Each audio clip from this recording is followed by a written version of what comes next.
this computer. Good morning. Today, I'm delighted to be able to talk to Timothy Ferguson. I think this is the first time we've ever actually spoken, isn't it? Except by email. I don't. We did that. We did. We had something or other years ago where we tried very early YouTube chats to see if they would work for Ars Magica, and there was some sort of weird connection issue. But yeah, this is the first long talk. Hey, and hello, viewers. We did used to try and connect over the years, and then as the technology became available to do it, we stopped doing it. And it's just one of those ironies, isn't it? That at a point when suddenly I could have recorded every game and streamed it live, etc. By that point, there were, the number of us coming was fairly small. We had a grand tribunal this year because what happened was we went through. I was looking at the epidemiology of 1918 flu, and I realised that there was still a chance that August would be okay, and that turned out to be the case. The British government reopened everything. Despite that, I still didn't want to go ahead because I thought it was reckless. Sure. But the local authorities were of the opinion that it was far from reckless, that we should go ahead, and they refused, and therefore the venue couldn't cancel, and the people who wanted to come from Norway couldn't cancel their hotel rooms and get a refund because the authorities were saying it was okay to go ahead. So we ended up with the most bizarre situation where we had two groups who were kept isolated in different rooms, or three groups technically, bubbles, and they played with each other all week.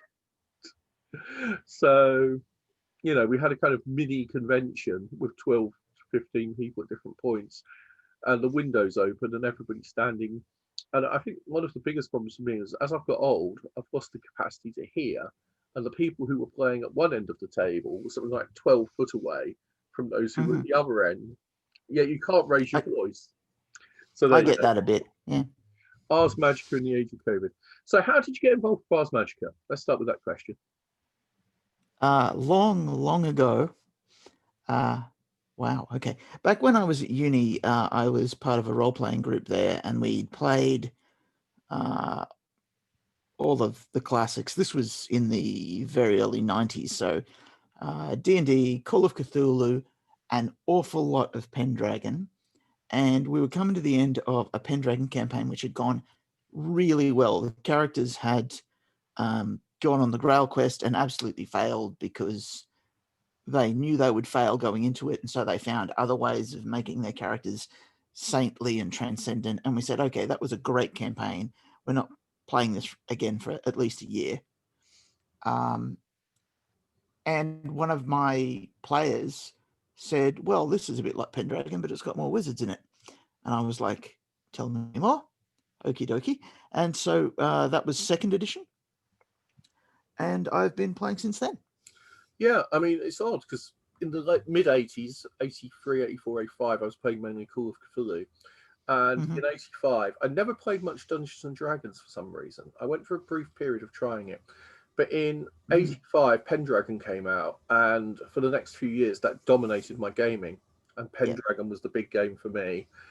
But when I went back to it in the 90s, I found because everybody played knights, and by that time a lot of my players had dabbled in heresies like Dungeons and Dragons, they wanted more differentiation between characters. Yes. And Ars Magica provides endless specialization of characters. So I think that's why. So when you first came to Ars, what did you do? What was your first campaign or saga? It was Blackfell Saga, and what we did was we just looked at a UBD map of England, and we found a place that had a name that we liked the sound of. So Blackfell, which I think is somewhere up your way. I feel like it was in the north of England somewhere. And my original magus was a Yarbiton, or a Jerbiton, as we called them back then. Oh. And Rodney, the guy who'd bought the book, was playing Fox Bajorna, and we had a Guernicus, that was Paul's character, and I remember his sigil was that the Carmina Burana would play whenever his character cast a spell, and it would become increasingly loud with magnitude so that when he cast rituals, particularly the Aegeus of the Hearth, come in, a Burana would pound out. And of course, that was relatively easy to get on a CD. So, whenever his character was doing something, it was like, dum, dum, dum, dum. I'd better stop in case you get a sound copyright strike there. So, yeah, that was my initial campaign. And then I think we played Tintagel next, which was a Cornwall game. I keep going back to Tintagel in Cornwall, partially because in Australia, we're so far away from it. Before the internet, we didn't really know what it was like. We just would see the occasional evocative photograph somewhere and we go, that's pretty awesome.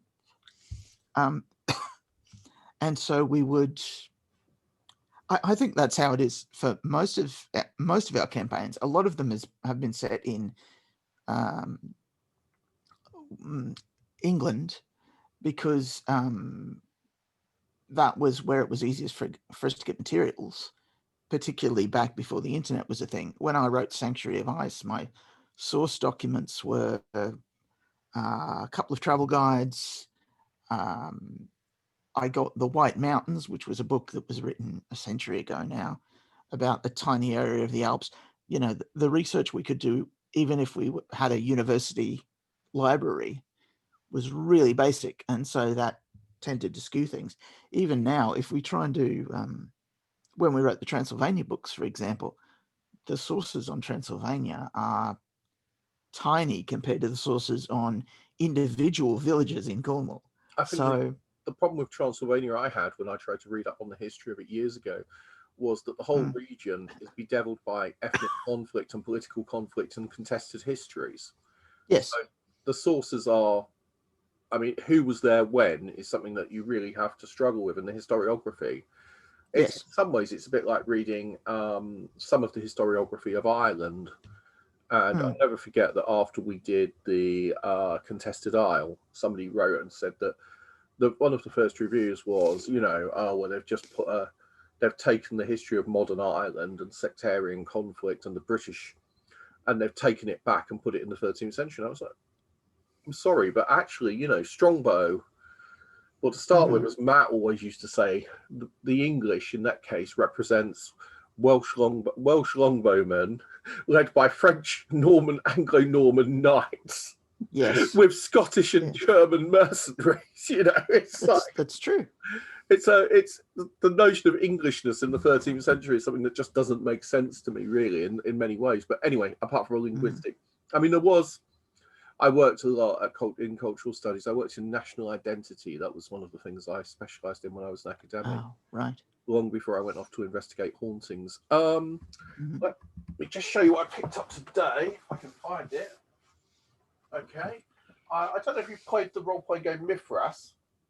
No, I haven't. Okay. Well, they do a series. Yeah, it's a variant of the RuneQuest rules. It's the Mongoose version. Similar to that. It's the 6th edition of RuneQuest. It's much nicer than the Mongoose RuneQuest. It's not a Legend, which was their one. It's a similar kind of feel. It's a kind of development of the original RuneQuest system. And they do a series called Mythic Britain. And they have a book called Mythic Constantinople, which is by one of the Mark, Shirley or Lawford. I can never remember which one does which. And both of those have written for the line, I believe. But yeah, there's a lot of books coming out in the Mythic Britain series, which I think might interest you. If one of them gets to Mythic Venice, I'm going to be most disappointed. They've just done Mythic Constantinople. That's really nice. When Mythic Venice comes out, that has to be by you, really, doesn't it? It's design mechanism anyway. I would crawl over and get it, but I'd end up showing my bottom to the whole world, so I won't try and crawl over my... at the moment, we're in lockdown here, so I can't go out to record, so I'm just recording from my bedroom. Fair enough. I don't have it to hold up. What I got yesterday was Mystery of the Chimney Pots. Oh, I have one. This one here. Yes, that one. It's got quite a history to it. I wrote it in 2 nights. It's got an awful lot of... M.R. James grew up in a village called Livermere, and I grew up in a village, or just outside a village, called Ingham. And the back of our farm was abutted where his childhood home. So almost all of the places he wrote about, or many of the places he wrote about, were in the immediate vicinity of where I spent my childhood in England. and my English part of my childhood was spent in West Suffolk, and as a result of it, I thought it'd be fun to do something set in the same area he talks about, the same landscapes. But of course, I lived there 100 years after he did, and this book was Well, he probably would have been in favour of that. Didn't he say that you have to set your books at least 30 years ago or something similar? Yeah. I mean, Hmm. I do like the Edwardian period. I've read a lot of Asaki, H. Munro, however you actually say his name. I don't know because I don't know how you pronounce it. Sake. It's like alcohol. Right, yeah. He named himself after the alcohol, I believe. Okay, I thought it was from something in the in Omar Khayyam, but I'm never sure. So Look, I that could be absolutely wrong. That could just be something librarians have made up. We have this whole little folklore that is mostly lies about various authors. right, So yeah. I read a biography of him, and Mhm. I think he said it comes from a character in the Rubaiyat of Omar Khayyam, which was massive. Oh well, you've done more research than I have. His last words were "put that bloody thing out," because he was shouting at one of his privates in the trenches, telling them to extinguish a cigarette, and he was shot dead by a German sniper having to raise his position. Rubaiyat. I'll just check while we're talking. No, I'm kidding. Yeah, I mean, it's not something that I really know a lot about, but I've read a lot of James, and being a ghost hunter from Suffolk and having written a book on West Suffolk, on Suffolk folklore and Suffolk ghost stories, I at one point in my teens, towards the end of my teens, I had a ghost experience at Thetford Priory that led to another ghost experience a few months later. I'm not sure if it was a ghost experience or not. It was we were driving to a particularly strange area one night. We got to this crossroads and we stopped the car and we walked down, and there was a fellow on a horse and somebody standing behind the horse as if holding the reins. And it was about midnight in the middle of absolutely nowhere in a very rural area. And the fellow didn't speak, didn't move, and the horse didn't speak or didn't move. But the five of us, we cut short our plans to go past him because it just felt like treacle and we just could not proceed. We just would not walk towards him. And we ran back to the car. And as we got into the car, the driver's window fell in, which probably tells you more about the state of the car than anything else. And as we closed the front passenger door, the front passenger door fell off. At which point we abandoned the door and drove off. And we were driving in very battered cars, and we drove like hell to get out of there.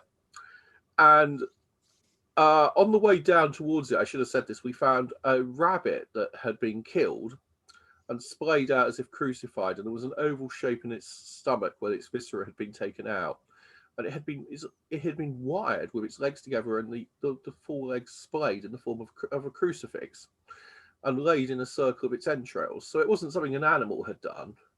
I wondered if it was something done by a gamekeeper, like the way they used to hang crows from hedges around. But we were quite freaked out when we found that, and then we walked a bit further and came across this fellow on the horse and decided not to ask questions and just turned around, said good evening, and ran. Having seen that, why did you go back for more?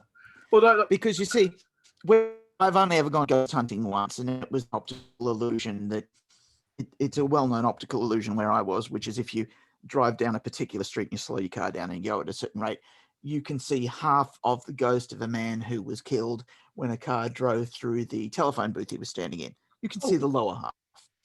And we were looking to see the lower half of this woman, and hang on a moment. We saw it, but it's an optical illusion caused by the way telephone booths are made. Hello? Hello, sorry, it's breaking up at this end. Let's just wait a moment and hopefully it will start again. Timothy, are we right? Can you hear me? Yeah, sorry, can you say that bit again? We just missed it. We got as far as the optical illusion in the car. Yes. Yeah, please carry on. Sorry, because that was interesting to me. Yep. It started to well, it's just oh, okay. I think my internet connection's unstable because I live in Australia, where our internet is basically made out of barbed wire and spiders. So,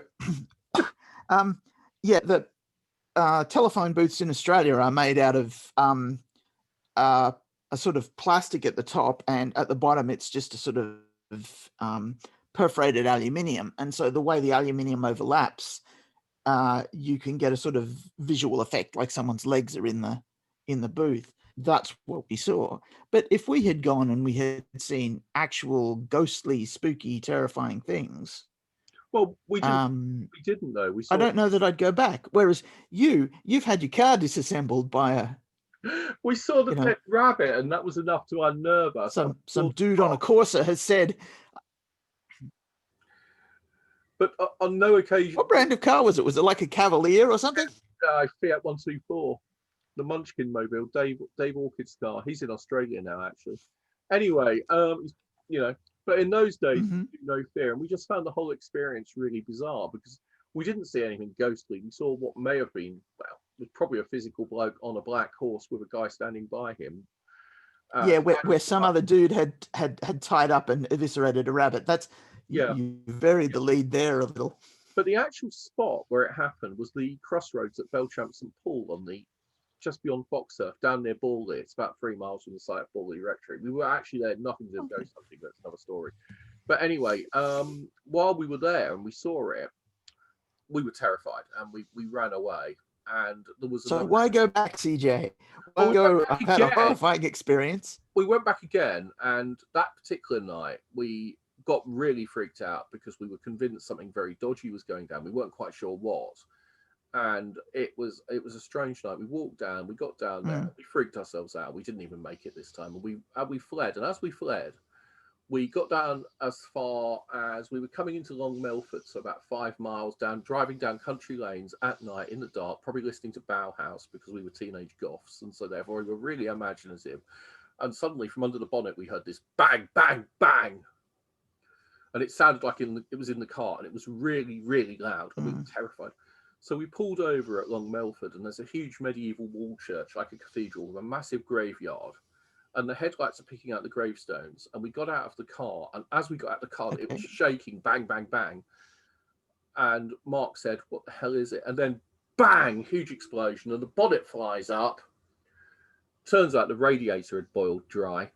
When we were driving down the country roads, we'd knocked the sump off, which is an oil reservoir under the car. The oil then drained out of the car. And so the mysterious ghostly knocking in the car was nothing more than the radiator boiling because we'd let the water or the oil out through loss of the sump. So it had a strictly mechanical explanation. But at that point, we were quite nervous. It has a strictly mechanical explanation after the window falls in, the door falls off, and then your sump falls off. And you're going, oh, but the sump falling off, that's completely normal. Well, by the way, we found a desiccated rabbit. It's The story ends though a year later because I go to university, and on the way home one day, I pick up a book. I'd heard a lot from people like Sandy Peterson mentioning it in the Quarterly Rule Book of M.R. James, but I'd never read any. And I didn't actually realize he came from Suffolk, and I was only 20. And I was at that time just starting to write a book on Suffolk folklore, which came out of Spectral Suffolk. So I saw this book and I thought, I better read it because, you know, I'm sure there was a reference to him writing Norfolk and Suffolk, the book on churches I have. So I had a book. The first book by M.R. James I owned was his book on ecclesiastical history of Suffolk. Page turner, that one. Yeah. So I picked up a book which was a copy of Ghost Stories of an Antiquarian, jumped on the bus and came home, and I read the story Captain Magnus. And of course, I've taken the ship from Harwich to Esbjerg many times. My father was Danish. I lived partly some of my life in Denmark. And as we came back, as the characters make their way through the story, and they keep counting, and I could follow it imaginatively. But when my blood ran cold was when the final scene occurs. I hope I'm not giving any spoilers here. When the protagonist encounters,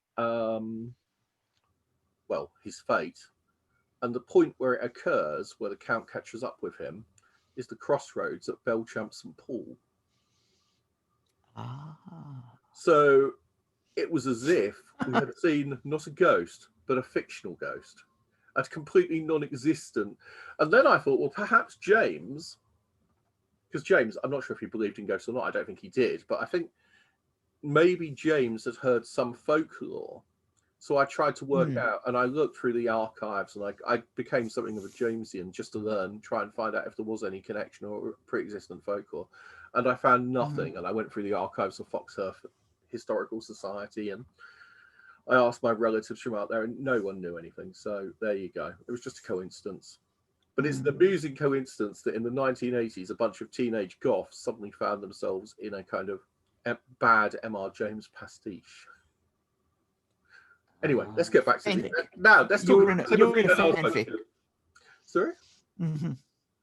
So yeah, so that was one of the reasons that chimney pots occurred, and it was written very quickly as a project just for fun. And Design Mechanism said they would publish it, and I was originally planning to just give it to people, but I was really glad they did a proper job on it, and I hope people enjoy it. So, what are you working on at the moment? Pardon me. A little bit of Magonomia, which you're. I feel like I came late to the Magonomia party that you and Tom had basically finished things, and I No, no, no. came. You were there at the beginning, You know, then went off to do other things, and came back. yeah, I went off to have bad OCD experiences. So Oh, I have OCD. I've had it for 20, 25 years, and I just wasn't dealing with my writing, and that's why I dropped out. It wasn't anything to do with the project. And then, hello, do I still have you? I just have a yeah. flag No, saying there my was a connection is brief. unstable. So, what's the? I mean, what's the treatment for OCD at the moment in Australia? Are you? Is it pharmaceutical or is it CBT? CBT, yeah. Um, Um, I'm fine. I'm fine now. But yeah, and so that meant that I could start writing again. And so when Andrew reached out to me, I went, yeah, I'll do a bit of that. That sounds great. And it's so much easier than Ars Magica. Oh my goodness. Because since it's fate based, you can whip up monsters in no time. You know, it's like, yeah, I absolutely. need a sea serpent. There you go. Also, there are so many more sources. If I want a podcast on Tudor England, for example, people are just shoving podcasts on Tudor England out at the moment. Oh, yeah. So I'm doing a little another little bit for him as part of the monthly thing he's doing. I'm in the same way that I put together Cornwall sort of by doing podcast episodes for Games from Folktales. I'm doing a Venice thing where I'm going through a biography of the Dogeresses of Venice, and I didn't really catch it, but I think I want to say it was Jason Tondoro. I may be mispronouncing his name. Sorry, Jason.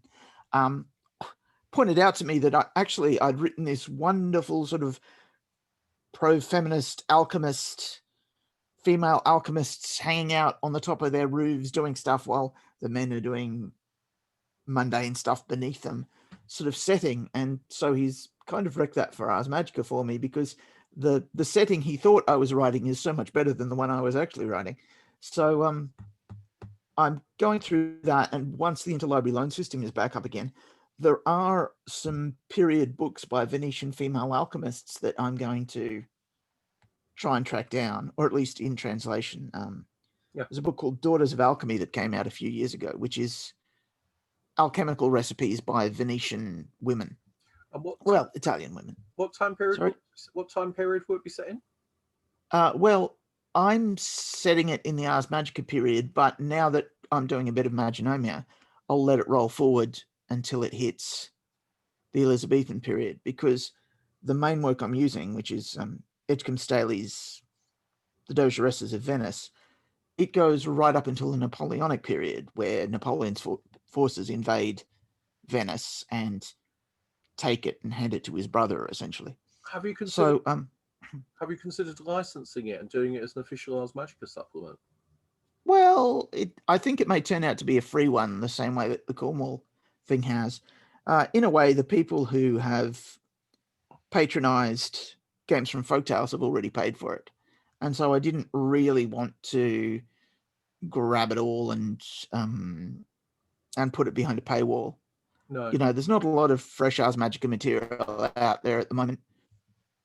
It's not costing me anything to do because the Patreons are covering my hosting fees. Good. So Now, I may as well just make it a freebie. I don't even know where your Patreon is. So you're going to have to send me the link. So I wasn't even aware of it until today. And I think Oh, I've been okay. promoting Games from Folklore for how long? I think I've posted most of your updates for the last 5 years, or how long it is you've been doing Yes. it.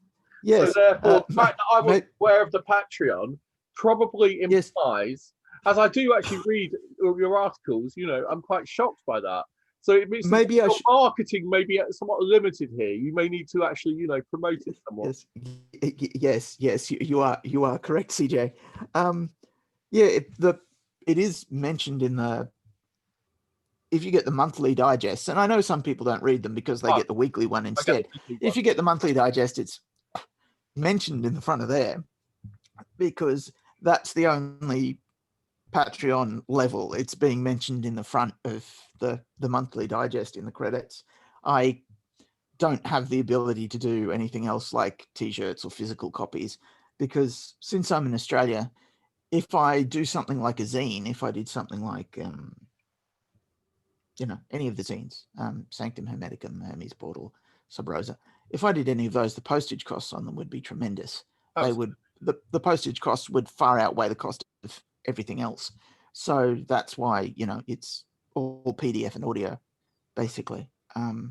Yeah, but it only costs about, my hosting fees are only about $10 a month. And so, yeah, the Patreons have been covering that for the last little while, which means that this month I can up it a little because I'd gone through all the back episodes. When people first locked down for COVID, I put all the episodes out and said, here, have fun with this while you're locked down. And then it meant I didn't have any episodes left anymore. You had to do them. I saw that. Yeah. So I've got Venice. I'm doing the King of Elfland's Daughter, which is Lord Dunsany. I know. It came into the public domain this year. So I'm going through that and saying, well, this is a heather, it's good for this, and this is a Have you read beech tree, and that's weird. And The Worm Ouroboros? Is it Edding? I can't remember. It's back 1904. I know it's in public domain. I haven't. It's the war between Witchland and Goblinland, or something like that. And Yes. it's a fascinating novel. It's a fascinating novel. I read it many years ago, and I'm surprised few people reference it. But it's something I think you would enjoy, definitely. Yeah, I keep almost reading it because I read that Tolkien loved it, and every so often, because I'm a librarian, I will shelve it and I'll go, I've got to get back to you. Sounds like before then, I'm doing the Pentamerone, which is 18th century Italian folk tales. They're mostly set in southern Italy, just north of Naples. Once I'm done with those, I'm going to try and do Facetious Nights by Straparola, which is one of our earliest folktale collections. It was written in Venice, so hopefully everything will click together from the Venetian stuff I'm doing and Straparola, so that I can just sort of all throw it into one book. But it's interesting because a lot of the folktales that I think of as German or French, Perrault or possibly Perrault, I've only ever read it, and the Grimm brothers, they turn up in these earlier Italian sources, and and they place them on a map. They say, okay, in this particular village, a king kept feeding his blood to a flea until it was the size of a sheep, and it's like, oh, okay, I can use that.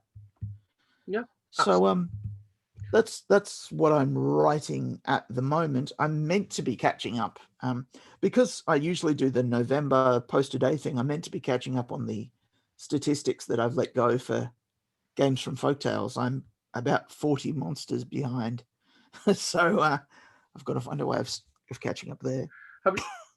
Have many people done the thing a day for November this year? Because I used to do it every year, and there are about 5 of us this year. I say there are 5 of us, but I'm not actually doing it.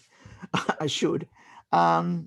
It's being run through the new Atlas forums, and it's got its own particular little space post a day. Right? It's not a thread in the Ars Magica section. It's off on its own, doing its own thing. I will get back to it, I will get back to it, because the original plan for the 300th episode, which is by sheer coincidence December the 24th this year, was going to be an updated version of Half-Forgotten Monsters, which is all the monsters from the I know them, yeah.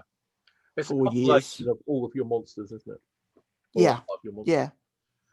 yeah. And it's getting up to a decent size now. I think there were 80 something in the last one, and I'm about 40 short of where I should be. So it's building up into a decent sized book.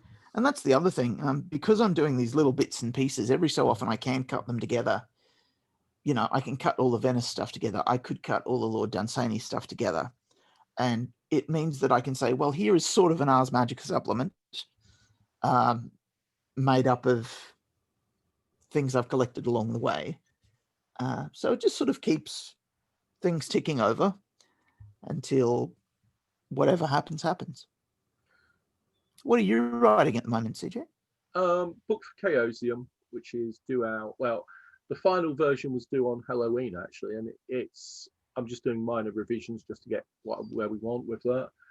That's for Call of Cthulhu. Obviously, I'm under NDA, so I can't say anything about it until it actually is on the schedule and may or may not come out. But you know, it's a manuscript I've worked on for some time.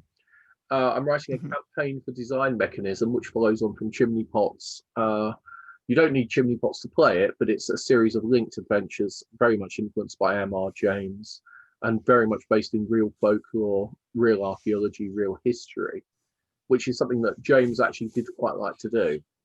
And one of the things I've done is I've taken James's settings and I've excavated back where he actually was inspired from his notes, correspondence, and Rosemary Pardo's books and things like that. And I have brought James's settings back into the real world. And in the campaign, very early on, the characters meet Montague Rhodes James and become involved with his excavations of the abbey at Bury St Edmunds, which is what he was doing in 1900. He was hunting for the lost tomb of St Edmund and was attempting to locate the grave of Edmund, and he carried out a series of archaeological digs. And so the premise of the campaign is that the characters become involved in that and learn a great deal about folklore, and that James steadfastly refuses to believe, but is inspired by their adventures into starting to tell Christmas ghost stories. So that's the basic basic thing, and it's a 5-part adventure that takes in a lot of Jamesian themes and which covers. And like James, I don't feel entirely. I mean, James invented the 3 crowns of East Anglia, the famous. Although the crowns actually, he's inspired by the Rendlesham crown, which is in the 17th century. That's 1628, I think. They found a silver Saxon crown at Rendlesham. Yeah.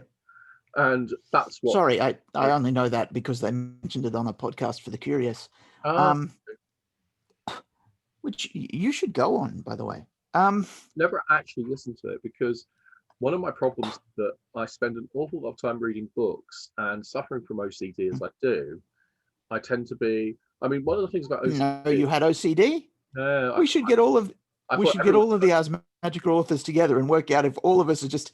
Well, if the Ars Magica game is just a vast therapy session that we've been running for the writing therapy that we've been doing for the last 20-something years. I got through one OCD attack by writing Here Be Dragons, Here Be Giants, Here Be, a series of articles on folklore, real folklore converted to Ars Magica, which I published on the Burke list, or however you say it, back in the 90s, and some of which are on my old website, which is cjroma.com. I did something similar with the Ars Magica Bestiary that never came out, but it's just that is I wrote it, and because it was my first go, it was terrible. Yes, OCD is incredibly common in PhD students and university lecturers and archivists. Oh, really? Yeah, it's generally considered in the UK to be a disease of academics, and the reason is that people who have OCD tend to be remarkably focused upon things like sources and locating and following and maintaining and extracting data and forming patterns, and therefore, but they're really good at footnoting, and they can be seriously pedantic. Yeah. So, and when I'm not taking sertraline, I find myself writing Ars Magica, and when I take sertraline, I find myself, cheerfully gazing out the window and enjoying the daisies and living a normal life, and seducing women, hunting ghosts, and conducting the normal day-to-day business of depravity and monstrosity that a CJ should endeavour in. But I tried sertraline. It didn't work for me. I'm Prozac myself, old okay, school. okay, Yeah, I tried sertraline. I used to carry it around as a sort of emergency medication, but I've since found out it doesn't work as an emergency no, it medication. doesn't. Well, So you need to take that it. was presumably a placebo put together by my pharmacist. Yeah, first Pharmacist. days. You know what I mean? Oh wow! Paroxetine. So yeah, we should track all of the old guard down and say, do you have OCD? And when it turns out that all of us do, we can become a case study for some PhD student somewhere. Paroxetine sulfate works really well, actually, if you can get it. But again, you take 30 to 50 days, and I only use these drugs nowadays. I only take sertraline. I start taking it when I have a bereavement or sudden life event that throws me. And that just helps take the edge off things. But, I am completely bonkers, as we all know. So, but Am I meant to nod when you say that? Yeah, let's go with it. Yeah. Well, I thought you could Yeah. tell by my writing. I mean, who else would work for the pay that role playing game authors get? Oh, yeah. Yeah. You'd Basically, have to basically have something quite badly wrong or a really good second yes. job. And Yeah. I don't have a really good second job, because if there's one career that pays worse than role playing game author, it's parapsychologist. Okay. I'll tell you.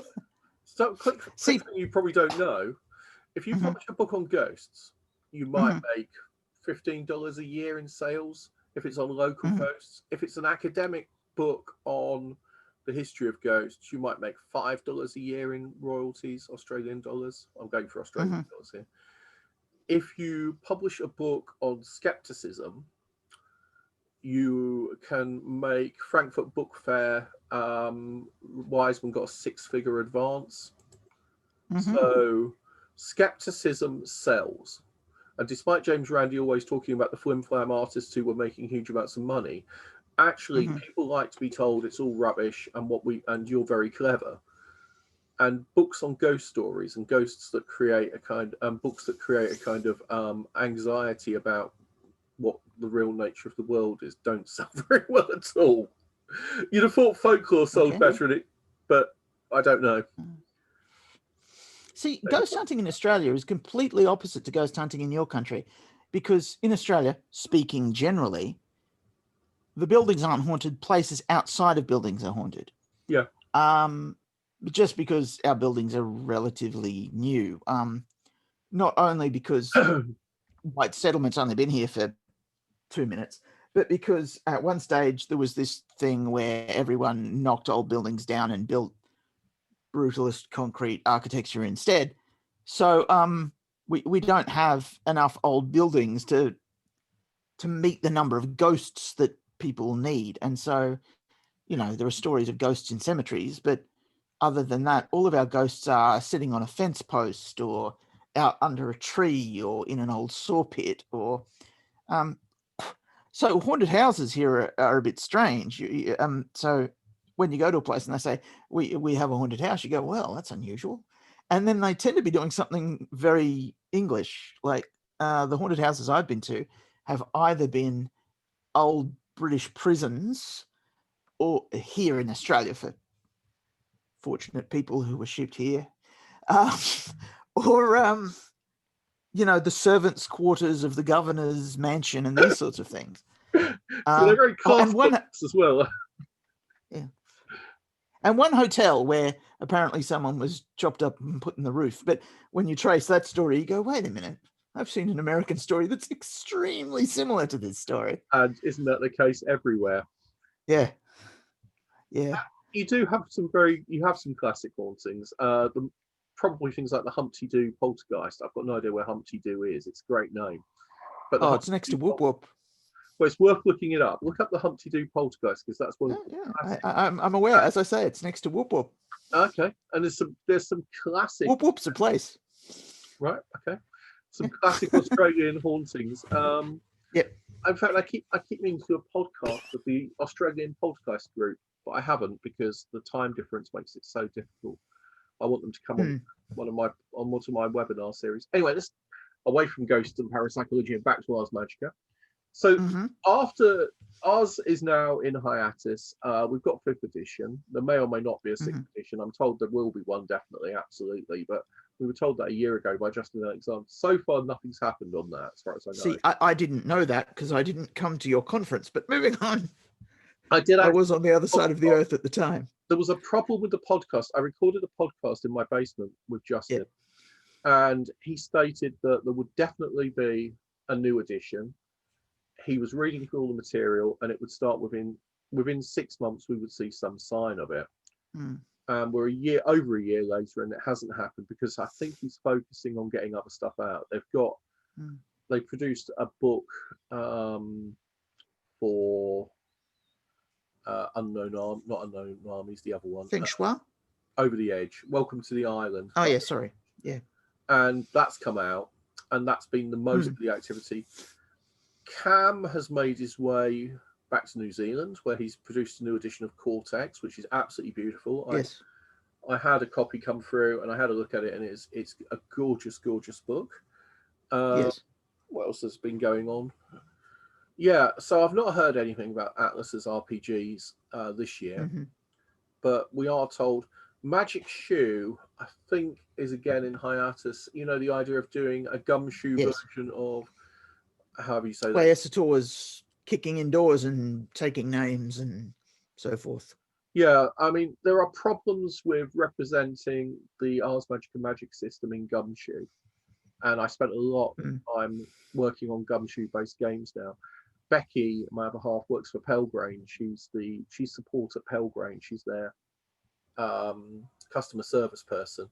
So she's next at the moment working on Pelgrane presses of RPG supplements. So therefore, obviously, I've spent some time going to conventions and got to know Kat Tobin and the other people at Pelgrane. And they're nice people. They're great. And I just don't see exactly how you could make gumshoe Ars Magica work, but don't know. There was that discussion in the forum where John was talking about how he'd like to do sort of a few small books a year, possibly through some sort of Kickstarter mechanism or ransom type subscription funding. Like that, maybe. Yeah, subscription. That's a better way of putting it. Yeah. Yeah, and I think that so there could be some action there. Yeah, it might well. And until then, I mean, although it is on hiatus, we still have a convention because of you.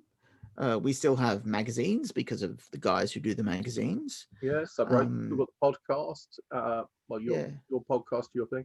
We've got a lot going on. I mean, I don't know if there were 2 fanzines for a while, weren't there? Is that still the case, or is it still just are we back to just Sub Rosa? I believe Jason would still like to put his out. Right. So if track him down and ask, but I believe he's still planning on further material. But I haven't heard from him recently about it. Right. I think everyone he gave me some great statistics for the King of Elfland's Daughter for the Witch Zerondarel. So I've been trying to track him down and saying, can I put these on my blog? I'm pretty sure he's still working on his 3rd edition. And there are a couple in languages other than English. I believe there's a Spanish one wandering around somewhere. I haven't seen it. Yeah. I'd like to see that, actually. I've been trying to teach myself. I taught myself some Arabic over lockdown. I decided that I'd learn Arabic. So one of my friends, I said it was too late in life because I tried to learn the guitar again and I was rubbish at it. And I suddenly realized that at 50, I could no longer learn new skills. So I said this, and one of my friends said, oh, well, why don't you learn Quranic Arabic? So I said, well, okay, I did a little bit of it at uni. I did like 2 weeks before dropping out. So this time I'll make a better effort. And I've done that, actually. I've done a bit more than that. I spent a few weeks trying to learn it and given up because it was just impossible. You've got to be careful, because otherwise what happened to David Chart might happen to you, and you may move to another country and become a priest of the local religion. I think that's extraordinarily unlikely that I'm going to become a Muslim, but I think I probably have. Learning Arabic has probably excited a lot of people at our local spy base, GCHQ, which is just across the road. So they're probably very interested as to why I'm learning Arabic. Oh, and the answer is because one of my friends said, "I bet you can't learn Arabic." So I just to prove him wrong. Yes. I If those terrorists would just call all their plans sourdough recipes, they wouldn't exactly, yeah. they wouldn't be able to find anything. It would I'm be trying. like another sourdough recipe. So I tried to learn a bit of German and Portuguese. My German is now a lot better. My Portuguese is a lot better. My Hindi is still coming on. But if we keep having coronavirus for another year, I am confident that I will be a much better linguist than I was when I started, when I only spoke 2 languages. So yes, I've heard it's terrible over there. Over here, I mean, essentially, Australia is a bit like New Zealand at the moment. We've ring fenced the place, and no one's allowed in, and no one's allowed out, practically speaking. And things have calmed down. We're eating celebratory donuts, so things have worked quite well for us. But I've heard things are pretty terrible over there. If you want to know what it was like, it was back in March. I mean, back in February, I posted on a number of groups that I run, just saying, look, the WHO is saying this. There's an article in the Lancet. There's a new form of coronavirus in China, and we were very aware of it. And I was kind of calculating. So in the end, I went out and bought some food, and I prepared, and I was ready for a lockdown, which was lucky. And then just after it started, I went and said goodbye to my mother for the last time, because I mean, I did see her a few more times, but only for I saw this on Facebook. That seemed terrible. I'm sorry. It was miserable. I shouldn't have brought it up. And I never got to hug her again and stuff. So anyway, I won't talk about that. But it was rough. I'm sorry. I shouldn't have brought it up. I should have fine. But just after I last saw her, I came home, and a couple of weeks later, it was late at night, and we hadn't had many cases at that time. I certainly didn't know anybody who'd had it, but we had a huge racing festival here in Cheltenham, which brought thousands, tens of thousands of people, a couple of 100,000 people turned up. And this was at the period when the government were about to lock down that weekend, but they allowed it to go ahead. So our tiny town was suddenly filled with visitors. Anyway, I went to bed one night, I woke up, went downstairs, and I was so cold. And I cranked the heating right the way up, and I came back up, and I piled duvets. I've still got a stack over there from that. I mean, I've washed them since, but I had all the bedding that I brought back from my parents' house. I put onto my bed, and I was still freezing. I kept shivering. And then the next day, I suddenly realized it's not that I'm cold, it's actually that I'm really hot. And therefore, I feel cold because there's a difference between my body temperature and the air temperature. And then I realized that I was actually feverish. And it was the beginning of 3 weeks of, it wasn't great. And I'm sorry, I didn't know you'd had it. I knew that your mother had passed, but my hair turned white actually during that time. It was turning white before, but I actually turned white, and I lost 2 stone, which was great. Unfortunately, I'm sorry. I never would have brought it up if I'd known that you'd It was gone through this. I do apologize. No, I mean, my friends who ended up on life support, there was one friend who was on life support on a ventilator twice and was told to say goodbye to his family. And he was 20 years younger than me, and he had to phone up and say goodbye. Luckily, he pulled through, and he's still suffering now from the severe after effects of the disease. But I knew 9 people who were hospitalized, I think. And so it's a rough time here, you're right. Yeah, but it's nothing, it can't be helped. I mean, how do you get anything done? Because here, I couldn't get anything done, and it's not like it's locally affecting me. People here treated it like a cyclone, which is go out, buy tin food, get some water, buy far more toilet paper than any sensible person would need. And,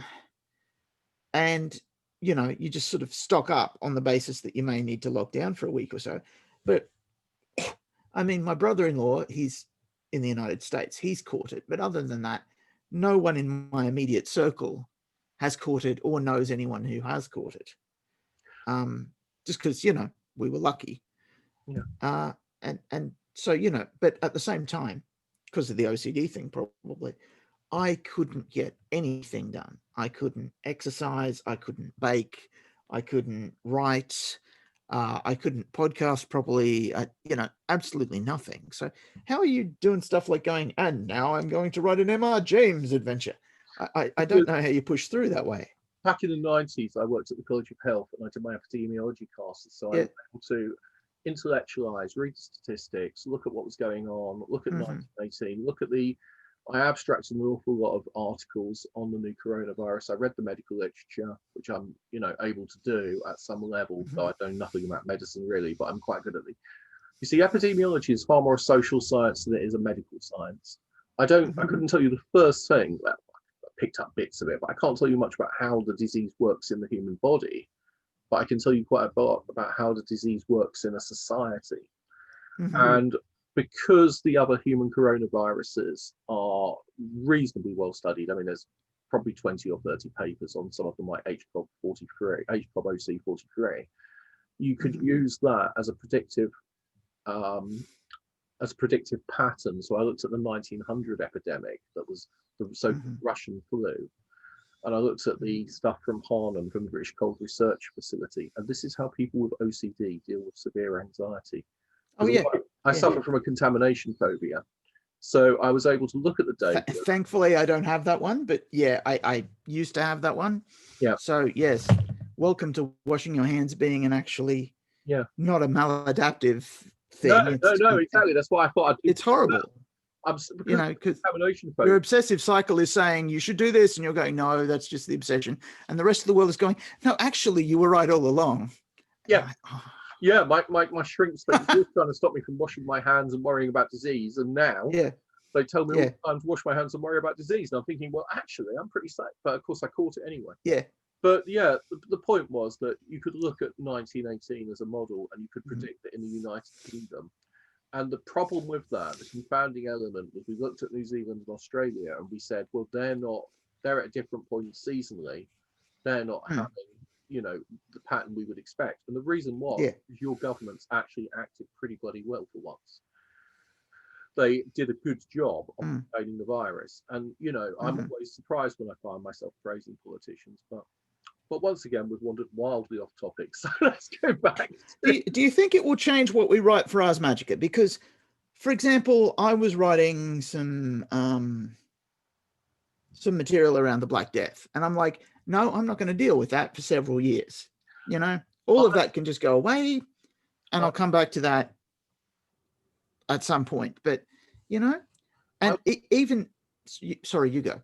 Yeah, no, I was just going to say, I was going to run the Black Death in March, the old 3rd edition supplement. You said you were writing material around it. I thought of the old, the Adventure, the 3rd edition. Yes. And I've got a copy somewhere. It. Yeah, I've got it here. But that's why I stopped doing it. But do you think we should be back, rather than moving away from it, would you like to deal with it more now? Don't you think perhaps? Well, my problem is, I suppose, as an author, to force drama in Ars Magica, to get people out of their covenants, one of the things we've always done is we've said there is a huge problem you can't ignore. The huge problem is going to wreck the world unless you sort it out. And this is a weakness because it means you get books like Triamore where there are 20 things that will wreck the world within a tennis ball throw of your covenant. But leaving that aside, when I'm trying to write that now, it's like, this feels a bit COVID-y. I don't know I want to do that. And so I've been doing smaller things like, Magonomia. People in Queen Elizabeth's court going, I don't like him and I want him in particular to suffer. Or, Fie the Spanish, because it's got that smaller scale. So are you seeing the same thing in what you're looking at? Or is it because, you're working on you're working in a very small region, maybe that's... What I'm doing at the moment is that I'm dealing with the locations where my childhood were, where my parents lived their whole lives, and I'm dealing with places that are intimately linked with my family history and houses and real world locations and real world folklore. So, but it's very much a tribute, I think, this latest project to my mother and father, both of whom I lost in the last year or so. And it's my way of working through that grief. Is to tell ghost stories and to tell their ghost stories and to deal with some of the material that shaped my growing up. I'm using role-playing games once again biographically to explore the motifs and the themes that matter to me. And hopefully that will come over in my writing. It doesn't. It probably comes over a bit in Chimney Pots if you actually read it. There's a whole section dedicated to the folklore of the village where the game is set, Ingham, and the various stories that are there. And every single one of them is, with one exception, I think, is genuine. And I think I flagged the one that isn't. So it's, and the players have always said everything in this village is spooky. It's overwhelmingly spooky, as they go around. And I was thinking, not really. I mean, if we went to Barnum, it's pretty much the same. If we go down to Colford, I don't think you understand what rural Suffolk in the 19th century was like. I mean, it's filled with, and I went through and I was inspired by using real world newspaper articles about hauntings and about strange phenomena and about odd deaths and things like that. As an Australian, English places are incredibly, they've got an incredibly deep history and they're incredibly exotic, because if I was to go to the oldest buildings in my city, they're less than 100 years old. Actually, I'm walking distance from them. It's a prison.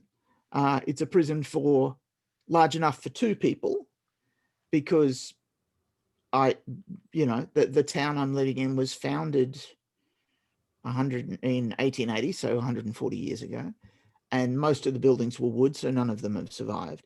And so it means that when you say things like, oh, all of our places are like this, you can go to here or here or here, that's, as a foreign person, what makes writing Ars Magica really easy, because I can look at a little village somewhere, Penzance, for example, and I can go, there are books and books and books of stuff here.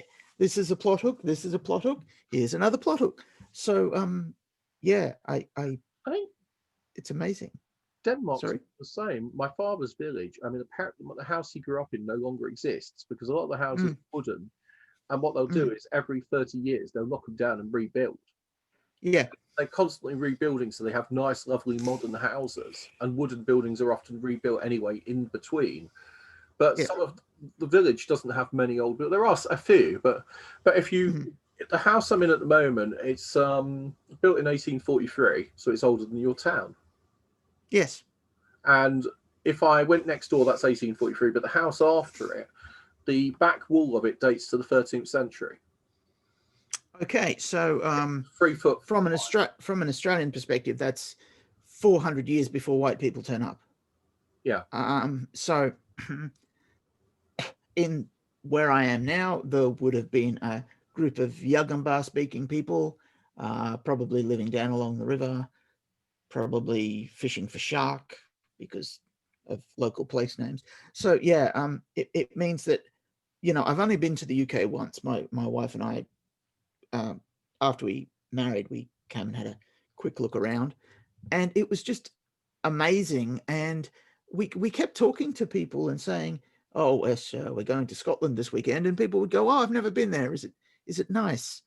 And it just seems strange to me that you have so much history, and I suppose you don't notice, much like I have never been. Have I been to the beach here on the Gold Coast? Well, I mean, never deliberately.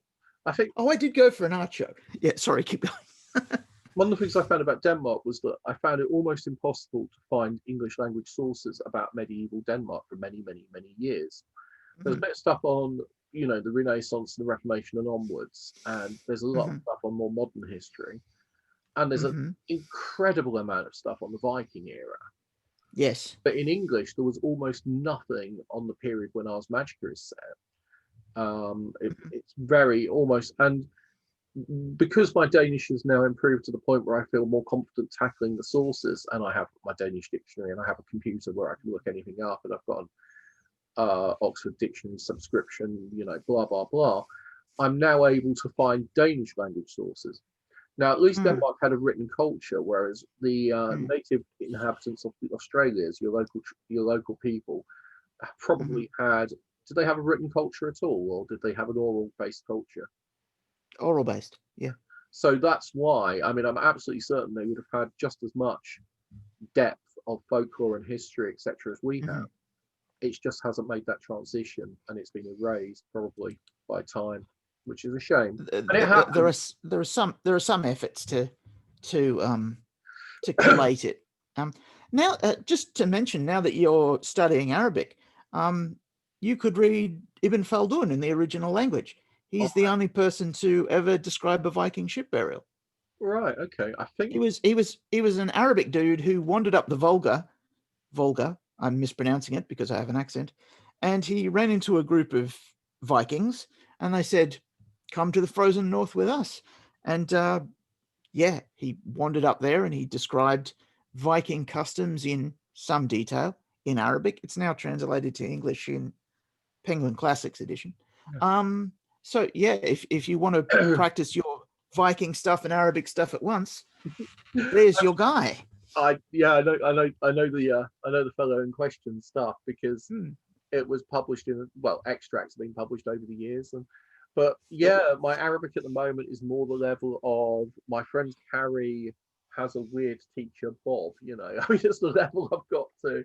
Fair enough. I could say hello and probably I'd feel confident ordering a cup of coffee or telling somebody that their black cat is very affectionate.